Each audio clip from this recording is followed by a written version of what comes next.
Bashkia e Shkodër ka vendosur të bllokojë qarkullimin e automjeteve në zonën e Zdrales në oraret 9 deri në 15 dhe 18 deri në 22. Ky bllokim është pritur me kundërshtime nga bizneset e zonës. Tregtarët shprehen se bllokimi total ndikon negativisht për bizneset dhe duhet të bëjnë të paktën me një sens lëvizje për automjetet që t'i jepet një zgjidhje në mënyrë që tregu të jetë funksional.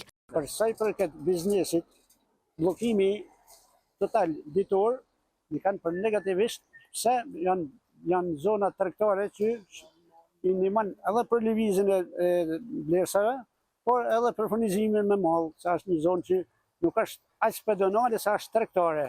Mendoj për mendimin tim me kanë me një hyjje nga parrucën të tregut, pakti minimumi, në mënyrë që të jepet një zgjidhje, një pa dënshme.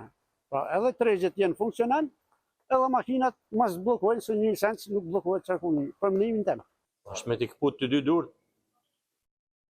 Na kena biznes që kena me pesha trana, furnizona ko pa ko. Na ma mirë me mëllë që sa me vazhdu kështu. Ora 9 deri në 3 misditë se është penalizuese shumë për ne. Orari 9 me 3 si e kanë mu këta është penalizim për ne dyqanet bizneset që na herë jena këtë total të maru. Tregtarët theksojnë se bashkia u ka premtuar që nuk do të ketë bllokim, por po u dele kundërta dhe kështu rrezikojnë falimentimin. Asnjëherë në botë na kanë premtuar që s'ka me pas bllokim asnjënën anë rrugës vetëm mas dite kur na kanë marrë mendimin para se mu fillu rruga. Absolutisht kanë thënë nuk do të ketë parkim në rrugë, por qarkullimi mos mund ndërprejë në asnjënin krah rrugës deri në orën 5 mas ditës.